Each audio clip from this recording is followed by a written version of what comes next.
وقال نبينا محمد صلى الله عليه وسلم أبغض الحلال إلى الله الطلاق صدق رسول الله صلى الله عليه وسلم. போற்றி புகழ்வதற்கு நாவையும் பணிந்து குனிந்து சிரம் சாய்ப்பதற்கு அல்லாஹுவை சுஜூது செய்வதற்கு அன்றாடம் நம்முடைய வாழ்க்கையிலே ஏற்படக்கூடிய எல்லா காரியங்களையும் நாங்களாகவே செய்து கொள்வதற்குண்டான உயிரையும் உடம்பையும் உறுப்புகளையும் உலக வாழ்க்கையையும் தந்த எல்லாம் வல்ல அல்லாஹ் சுப்ஹானஹு வ தஆலாவுக்கே புகழ் அனைத்தும். அல்ஹம்துலில்லாஹ். எனவே உங்களையும் என்னையும் முழு அண்ட சராசரங்களையும் படைத்து பரிபாலிக்கக்கூடிய அல்லாஹ் சுப்ஹானஹு வ தஆலாவும் வல்லலம்பெருமானார் நபிகள் நாயகம் ஸல்லல்லாஹு அலைஹி வஸல்லம் அன்னவர்களும் உலகத்திலே நானும் நீங்களும் மனிதனாக வாழுகின்ற பொழுது எப்படியான நலவான நல்ல கர்மங்களை நம்முடைய வாழ்க்கையிலே எடுத்து நடந்து கொள்ள வேண்டும் என்றும், மனிதனாக வாழுகின்ற பொழுது எப்படியான விடயங்களை விட்டு தவிர்ந்து விலகி ஒதுங்கி நடந்து கொள்ள வேண்டும் என்றும் எனக்கும் உங்களுக்கும் அல் குர்ஆனின் மூலமாகவும் அல்லாஹ்வுடைய தூதர் ஸல்லல்லாஹு அலைஹி வஸல்லம் அன்னவர்களுடைய வழிமுறையின் மூலமாகவும் நமக்கு சொல்லித் தரப்பட்டிருக்கின்றதோ அப்படியான நல்லவைகளை வாழ்க்கையிலே எடுத்தும் தீயவற்றை தவிர்ந்து விலகி ஒதுங்கி நடந்து கொள்ளும் விடயத்திலும் முதலாவதாக எனக்கும் இரண்டாவதாக உங்களுக்கும் நான் நசீஹத்தும் வசியத்தும் செய்து கொள்கிறேன். தக்வாவை கொண்டு, அல்லாஹ்வுடைய பயத்தை கொண்டு, அல்லாஹ்வுடைய சிந்தனையை கொண்டு உபதேசம் செய்து கொள்கிறேன்.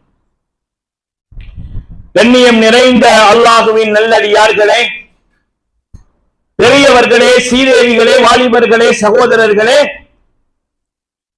வெள்ளிக்கிழமை மிம்பர் மேடையிலே இமாம் குத்பா பிரசங்கம் செய்வதற்காக வேண்டி வருகின்ற பொழுது ஜும்மாவுக்கு வந்திருக்கக்கூடிய உங்கள் எல்லோருடைய உள்ளங்களிலும் மூசலாடக்கூடிய ஒரு விடயம்தான் இன்றைய குத்பா பிரசங்கம் என்ன சம்பந்தமான பேச்சு, எந்த தலையங்கத்திலே பேசப் போகிறார் என்பதுதான் உங்கள் எல்லோருடைய உள்ளங்களிலே இருக்கக்கூடிய ஒரு விடயமாக இருந்து கொண்டிருக்கு.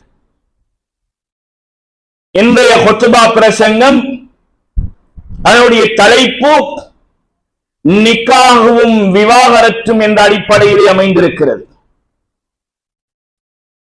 நிக்காகவும் டிவோர்ஸும், நிக்காகவும் தலாக்கும் என்ற அடிப்படையிலே இன்றைய குத்பா பிரசங்கத்தினுடைய சாரம்சம் அமையப்பெறுகிறது. கண்ணியமான சீதேவிகளே, பெரியவர்களே, நல்லவர்களே, 1447 வருடங்களுக்கு முன்னாலே வானவர் கோமான் ஜிப்ரீல் அலைஹிஸ்ஸலாத்து வஸ்ஸலாம் அன்னவர்களின் மூலமாக வல்லல் நபி ஸல்லல்லாஹு அலைஹி வஸல்லம் அன்னவர்களுக்கு அல்லாஹ் வாழ்க்கையின் சட்டதிட்டங்களை படித்துக் கொடுத்து, இதுதான் உங்களுடைய உம்மத்துக்கும் இந்த சட்டத்தை சொல்லுங்கள் என்று ஸல்லல்லாஹு அலைஹி வஸல்லம் அன்னவர்களுக்கு வஹீயின் மூலமாக இறக்கி வைத்தார். கண்மணியான நாயகம் ஸல்லல்லாஹு அலைஹி வஸல்லம் அன்னவர்கள் அந்த சட்டதிட்டங்களை வாழ்க்கையிலே எடுத்து நடந்து தானும் செய்து தன் சமுதாயத்துக்கும் எட்டி வைத்தார்கள். எதை செய்தார்களோ அதை சொன்னார்கள், எதை சொன்னார்களோ அதை செய்தார்கள். எத்தனையோ தலைவர்கள் உலகத்துக்கு வந்தார்கள், ஆனால் அவர்களிலே எத்தனையோ பேர் சொன்னார்களே தவிர வாழ்க்கையிலே எடுத்து நடக்கவில்லை. எத்தனையோ பேர் வாழ்க்கையை எடுத்து நடந்தார்கள், தன் சமுதாயத்துக்கு சொல்லவில்லை. பெருமானார் ஸல்லல்லாஹு அலைஹி வஸல்லம் அன்னவர்கள் சாதிக்கவும் செய்தார்கள், போதிக்கவும் செய்தார்கள். சாதனை பெரியதா போதனை பெரியதா என்று ஒன்றோடு ஒன்று பிரித்து காட்ட முடியாத அளவுக்கு வல்லலம்பெருமானார் நபிகள் நாயகம் ஸல்லல்லாஹு அலைஹி வஸல்லம் அன்னவருடைய வாழ்க்கை பின்னி பிணைந்திருந்தது. கண்ணியமான சீதேவிகளே, ஸல்லல்லாஹு அலைஹி வஸல்லம் அன்னவர்கள் ஒரு ஹதீஸிலே சொன்னார்கள், ஹலாலாக இருந்தும் அல்லாஹ்வுக்கு விருப்பமில்லாத, அல்லாஹ்வை கோபமூட்டக்கூடிய ஒரு விடயம் இருக்குமாக இருந்தால் அபகலுல் ஹலாலி இலல்லாஹி அத்தலாக். அல்லாஹ்வை கோபமூட்டக்கூடிய விடயம் என்ன? ஒரு மனிதன் விபச்சாரம் செய்கின்றான், அல்லாஹ்வை கோபமூட்டுகிறது. அல்லாஹ் விபச்சாரத்தை பற்றி சொல்லுகின்ற பொழுது வலா தக்ரபு ஸினா, விபச்சாரம் செய்யாதீர்கள் என்று சொல்லவில்லை. வட்டி வாங்காதீர்கள், பொய் சொல்லாதீர்கள், களவு எடுக்காதீர்கள் என்றால் என்றெல்லாம் சொன்ன அல்லாஹ் சுப்ஹானஹு வ தஆலா விபச்சாரத்தை பற்றி சொல்லுகின்ற பொழுது விபச்சாரம் செய்யாதீர்கள் என்று சொல்லவில்லை. வலா தக்ரபு ஸினா, விபச்சாரத்துக்கு நெருங்காதீர்கள் என்கின்றார்.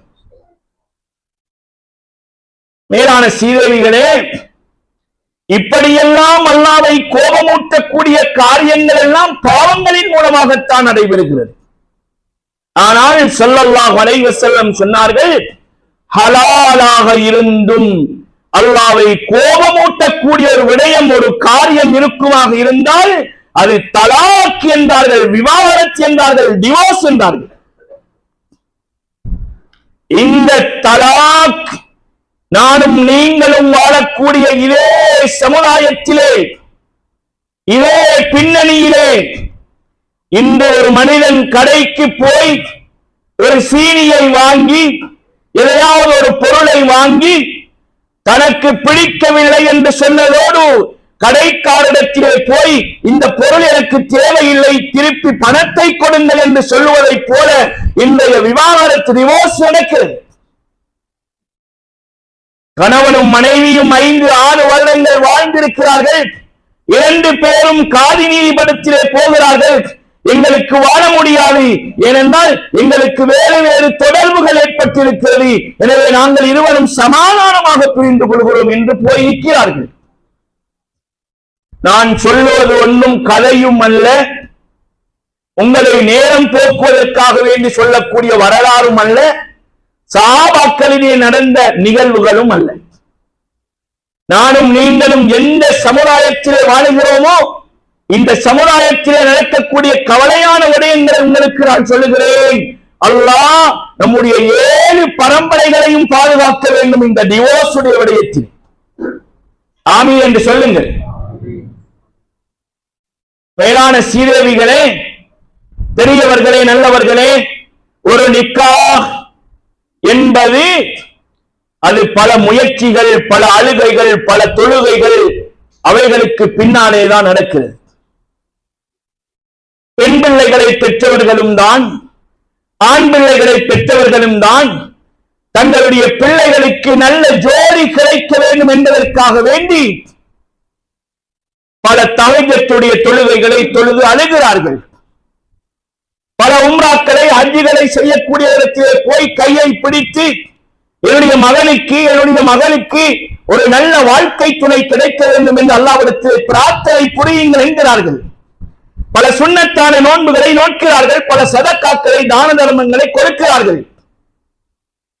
அதற்கு பின்னாலே பள்ளி வாசலுக்குள்ளே ஆதம் அலைஹிஸ்ஸலாம், ஹவ்வா அலைஹிஸ்ஸலாம் போன்றவர்களை போன்று வாழ வேண்டும், இப்ராஹிம் அலைஹிஸ்ஸலாம், சாரா அலைஹிஸ்ஸலாம் அவர்களை போன்று வாழ்க்கை நடத்த வேண்டும் என்று பிரார்த்தனையோடு தான் ஒரு நிக்காஹ் வைபவம் முடிவடைகிறது.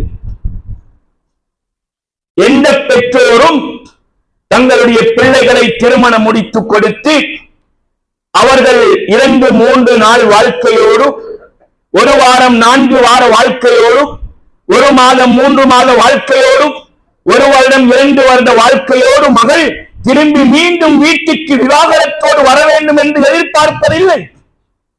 எல்லோரும் தங்களுடைய கஷ்டங்களுக்கு மேலாலே பிள்ளைகளை வளர்ப்பதிலும் அவர்களுடைய நல்ல காரியங்களை பார்ப்பதிலும் தான் சந்தோஷம் அடைகிறார்கள். அதைவிட கவலையான ஒரு விடயமும் இருக்கிறது. என்ன தெரியுமா? எந்த பெற்றோர்கள் தங்களுடைய பிள்ளைகளை திருமணம் முடித்துக் கொடுத்து நிக்காஹ் செய்து வைத்து திருமண மந்தத்தில் அவர்களை இணைய வைத்து, அப்படிப்பட்ட பெற்றோர்கள் சில கட்டங்களிலே பிள்ளைகளுடைய வாழ்க்கைக்கு தடையாக இருக்கிறார்கள் என்ற உண்மையையும் நான் இந்த இடத்திலே சொல்லியாக வேண்டும்.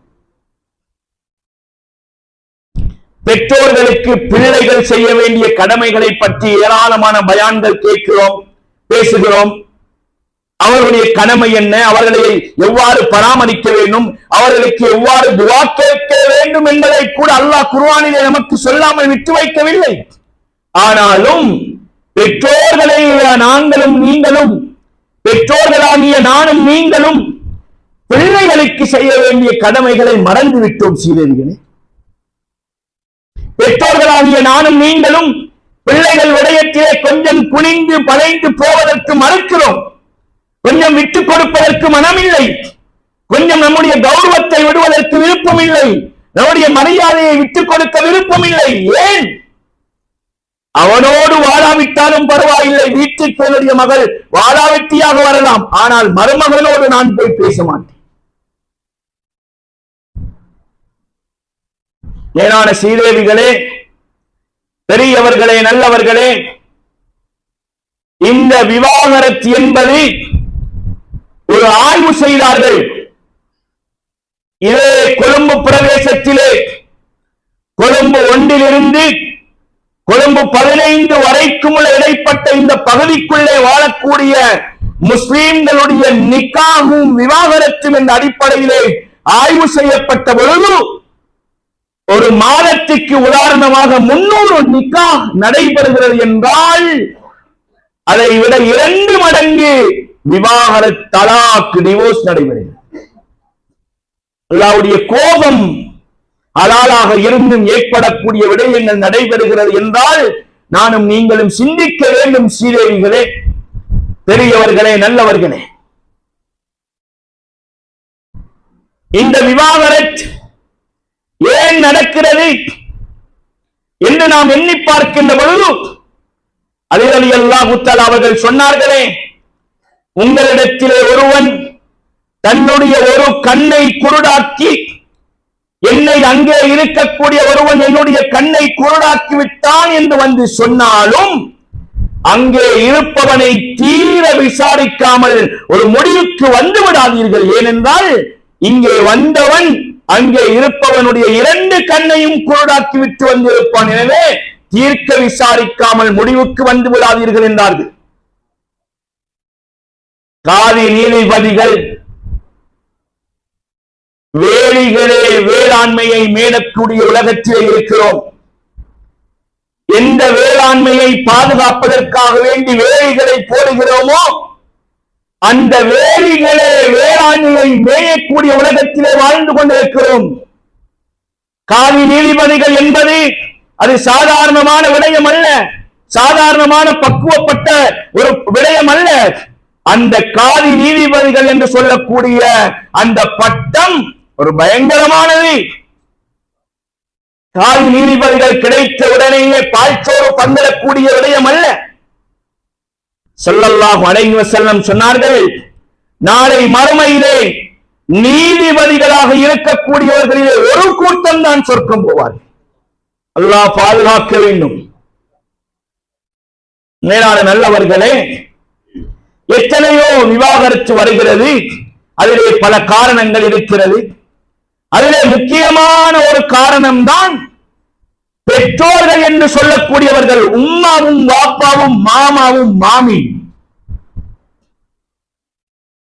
நாட்டாமை வேலை செய்து கரத்தை இழுத்து மூட்டை தூக்கி காரியங்களிலே இரவு பகலாக செக்யூரிட்டி வேலை செய்து இப்படியெல்லாம் நடத்தப்பட்ட திருமணங்கள், இப்படியெல்லாம் இருந்த எத்தனையோ நிக்காஹுகள் 2, 3, 4 ஒரு வார வாழ்க்கையிலே மகள் விவாகரத்து கேட்டு வீட்டுக்கு வருகிறார் என்றால் எவ்வளவு கவலையான விடயம் செய்வது.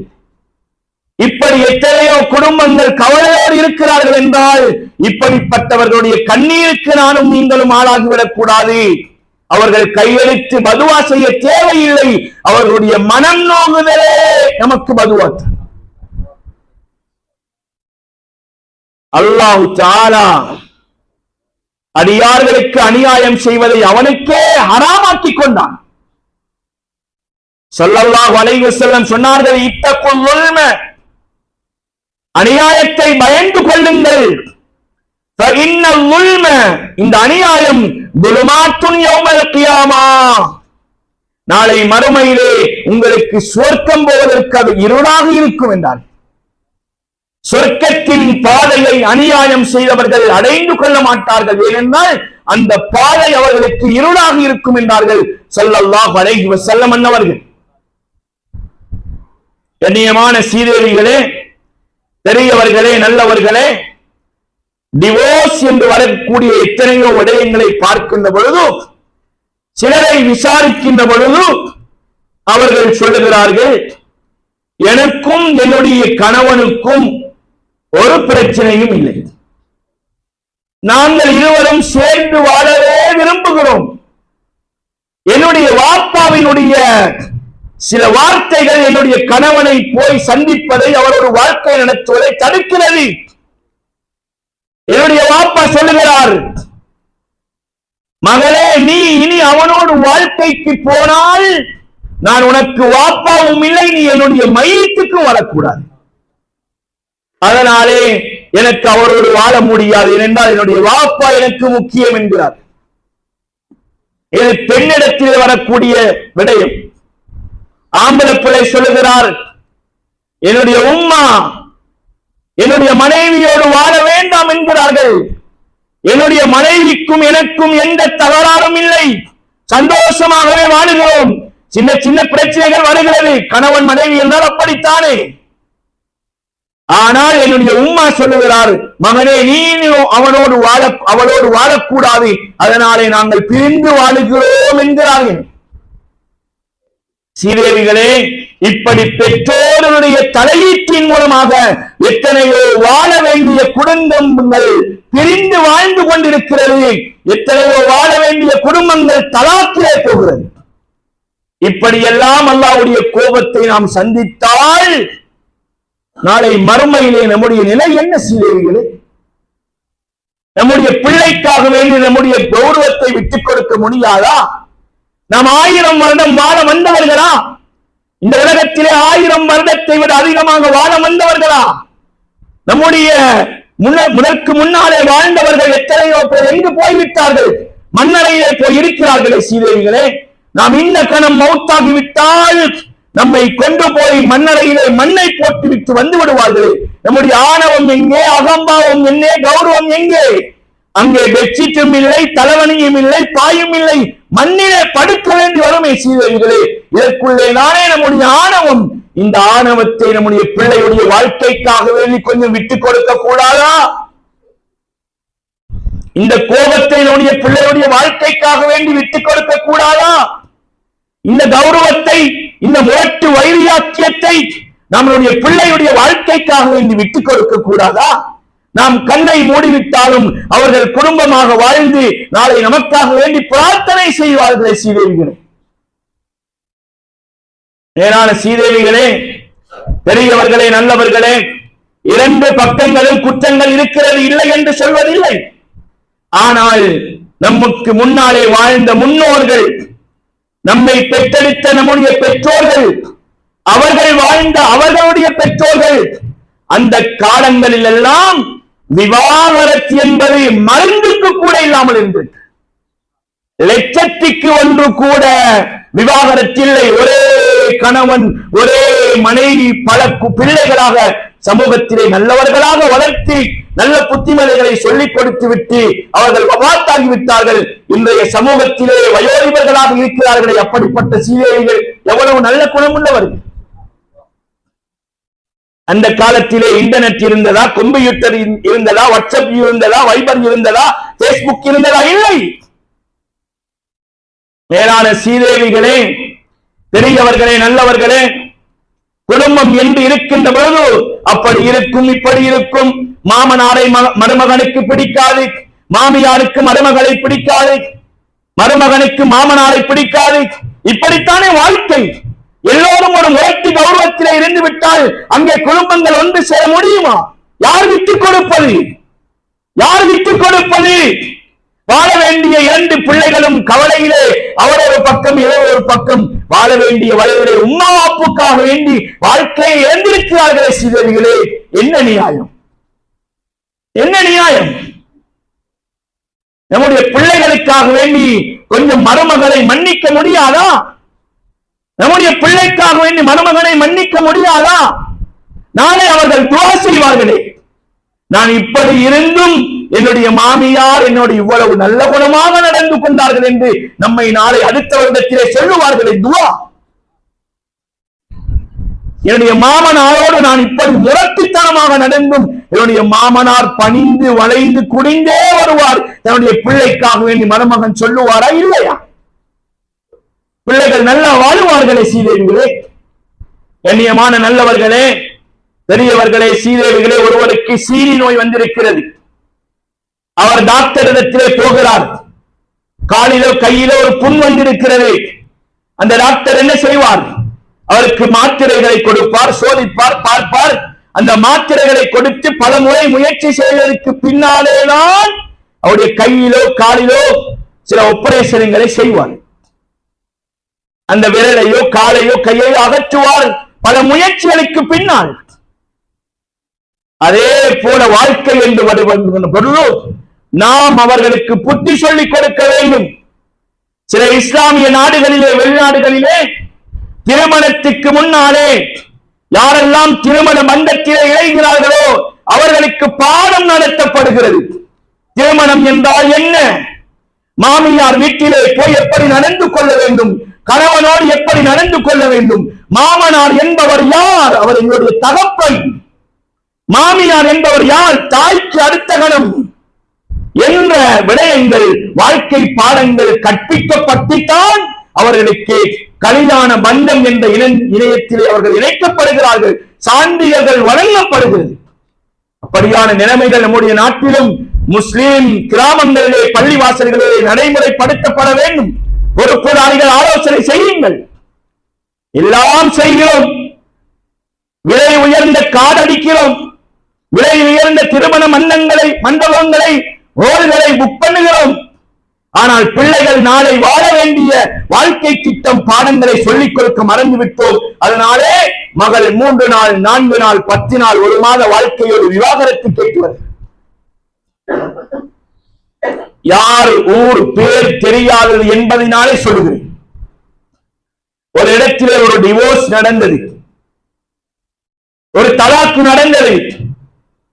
அவள் ஒரு ஆணின் முதலிடமிலேயே அந்த பெண் சொல்லியிருக்கிறாள், எனக்கும் உங்களுக்கும் எந்த விதமான தொடர்புகளும் முடியாது கல்யாண முதலாவது இரவிலே.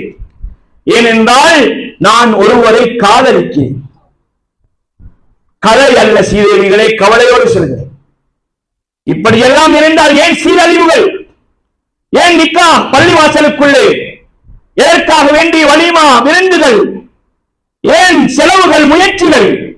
அப்படி இருந்தால் தேடி பார்த்து ஒப்பந்தம் செய்து அப்படிப்பட்டவர்களுக்கு நீங்கள் முடித்துக் கொடுங்கள், பரவாயில்லை. எவ்வளவோ குர்ஆனுடைய வசனங்கள் ஹதீசுகள் சொல்லி பார்த்தார்கள், ஏற்க மறுக்கிறது உள்ளம். வாராமலேயே விவாகரத்து கேட்டு வந்து நிற்கிறது இந்த சமுதாயம். ஆலிமுடைய நிலை என்ன, அவருடைய செலவுகள் என்ன, பெண் வீட்டார்கள் செலவழித்த செலவு என்ன, இதற்கு போயா இப்படி செலவு செய்தார்கள்? இப்படியும் நடக்கிறது. எனவே பெற்றோர்களே, பிள்ளைகளுக்கு செய்ய வேண்டிய கடமைகளை மறந்து விடாதீர்கள். பிள்ளைகளை கண்காணிப்பதிலே உற்று நோக்குங்கள். அல்லாஹ் தந்த அந்த செல்வ பாக்கியங்களை நாம் ஏதோ தானோ என்று வாழ்ந்து விட்டால் நாளை மறுமையிலே அதற்கு கேள்வி கணக்கு இருக்கிறது. எனவே அல்லாஹு தஆலா நம்முடைய 7 பரம்பரைகளையும் இந்த தலாக் என்ற விவகாரத்திலிருந்து பாதுகாப்பானார். யாரெல்லாம் அப்படி குடும்பங்களை கோபித்துக் கொண்டு எங்களாலே தங்களுடைய பிள்ளைகளுடைய வாழ்க்கை பிரிந்திருக்கிறது என்ற அடிப்படையில எந்த குடும்பங்கள் எல்லாம் இருக்கிறீர்களோ, அல்லாஹ்வுக்காக வேண்டி உங்களுடைய அந்த முரட்டு கௌரவத்தை விட்டுக் கொடுங்க. கொஞ்சம் தனிமையிலே இருந்து யோசியுங்கள். நான் சொல்லக்கூடிய விடயத்தை யாரும் இல்லாத நேரத்திலே உங்களுடைய அறையிலே அல்லது பள்ளிவாசலிலே ஒரு தனிமையிலே இருந்து என்னுடைய ஒரு சின்ன கோபத்தினாலே என்னுடைய மகள் வாழ்க்கையை இழந்திருக்கிறாரே, இது நியாயம் இல்லையே, ஒரு மன்னிப்பு கேளுங்கள். என்னுடைய சக்கராத்திலே யார் வருவார்கள்? சீதையூரே, என்னதான் குடும்பமோ மனைவியோ பிள்ளைகளோ இருந்தாலும் நம்மை மண்ணறையிலே தூக்கி சென்று அடக்கம் செய்துவிட்டு வெகு சீக்கிரத்திலே திரும்பி விடுவார்கள். அதைவிட வயதிலே குறைந்த ஒருவர் மௌத்தாகிவிட்டால் நம்மை மறந்து விடுவார்கள். அவரை பற்றி பேசுவார்கள், சொல்லுவார்கள், இவராவது வாழ்ந்து திருமணம் செய்து கல்யாணம் முடித்து பிள்ளைகளை பெற்று பேர பிள்ளைகளையாவது கண்டு மௌத்தாகி இருக்கிறார், இவர் திருமணம் இல்லாமல் வாலிபத்திலே மௌத்தாகி இருக்கிறார் என்று எம்மை மறந்து அவரை பற்றி பேசுவார். இதுதான் உலகம். யாரையும் குறை குற்றம் சொல்ல முடியாது. எனவே சீதேவிகளே, ஹலாலாக இருந்தும் அல்லாஹ்வை கோபமூட்டக்கூடிய இந்த டிவோர்ஸ், இந்த விவாகரத் தலாக் சமூகத்திலே அதிகமாக இருந்து கொண்டிருக்கிறது. அல்லாஹ்வுடைய தண்டனை வரும். அந்த நேரத்திலே ஆயிஷா ரலியல்லாஹு அவர்கள் கேட்கிறார்களே, யா ரசூலல்லாஹ், நல்லவர்கள் வாழுகின்ற பொழுதும் அல்லாஹ்வுடைய சோதனை வருமா? ஸல்லல்லாஹு அலைஹி வஸல்லம் என்ன சொன்னார்கள்? ஒரு மஹல்லாவிலே, ஒரு ஊரிலே தஹஜ்ஜுத் தொழுகிறார்கள், பள்ளிவாசல் இருக்கிறது, ஜும்மா நடக்கிறது, வராது என்று சொல்லவில்லை. பாவங்களை நன்மைகளை விட பாவங்கள் மிகைத்து விட்டால் அல்லாஹ்வுடைய சோதனை வரும். அல்லாஹ்வுடைய ரஹ்மத் ஏற்படக்கூடிய விடயங்களை விட அல்லாஹ்வை கோபப்படுத்தக்கூடிய விடயங்கள் அதிகமாகிவிட்டால் அல்லாஹ்வுடைய தண்டனை வரும். எனவே காதி நீதிமன்றங்கள் சனிக்கிழமையிலே போய் பாருங்கள். முஸ்லிம் மக்கள், நம்முடைய சமுதாயம் தொப்பி போட்டு, ஜுப்பா உடுத்து, தாடி வைத்து, அபாயா உடுத்து, ஜில்பா போட்டு பாதையிலே, தெருக்களிலே, போலீஸ் நிலையங்களிலே, கோடு கச்சேரிகளிலே, நீதிமன்றங்களிலே அலைகிறார்கள். எவ்வளவு கவலையான விடயம். அந்நிய மக்கள் வாழக்கூடிய நாட்டிலே வாழுகிறோம். நம்மை பார்த்து என்ன சொல்லுவார்கள்? என்ன சொல்லுவார்கள்? கல்யாண பந்தம், நிக்காஹ் ஒப்பந்தம் என்பது கடையிலே போய் வாங்கி சாமானை திருப்பி கொடுப்பது அல்ல. ஒரே மனைவி, ஒரே கணவன் என்ற அடிப்படையிலே பல பிள்ளைகளோடு மௌத்து வரைக்கும் ஆள வேண்டும்.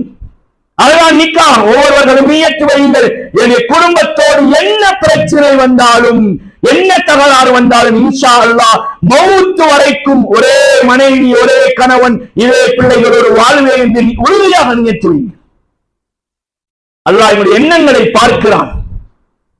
எனவே அல்லாஹ்வுடைய நல்லடியார்களே, பெரியவர்களே, சீதேவிகளே, இன்னும் பல நிகழ்ச்சிகள், பல வரலாறுகள், பல சம்பவங்கள் ஏராளமாக இருக்கிறது.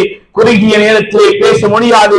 இன்னும் ஒரு சந்தர்ப்பத்திலே இன்ஷா அல்லாஹ் பேசுவோம். எனவே இப்படியான பயங்கரமான ஹலாலாக இருந்தும் அல்லாஹ்வை கோபமூட்டக்கூடிய இந்த விவாகரத்தில் இருந்து அல்லாஹ் தஆலா நம் அனைவர்களையும் பாதுகாப்பானாக, நம்முடைய 7 பரம்பரைகளையும் பாதுகாப்பானாக, குடும்பத்தையும் பாதுகாப்பானாக, நம்முடைய குழந்தை பாக்கியங்களையும் பாதுகாப்பானாக, குழந்தை செல்வங்களையும் அல்லாஹ் பாதுகாப்பானாக.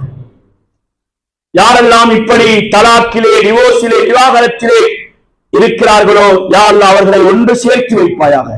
எந்த குடும்பங்களிலே மாமனார், மாமியார், மருமகன் என்ற அடிப்படையிலே கோபதாபங்களோடு இருக்கிறார்களோ யா அல்லாஹ், அப்படிப்பட்ட அந்த மேலான மக்களுடைய உள்ளங்களை ஒன்று சேர்த்து வைப்பாயாக.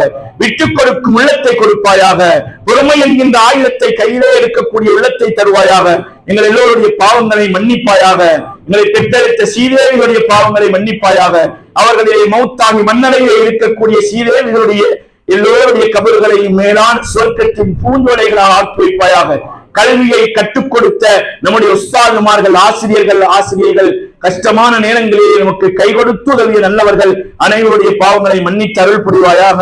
வாஹிரு தஅவானா அல்ஹம்துலில்லாஹி ரப்பில் ஆலமீன்.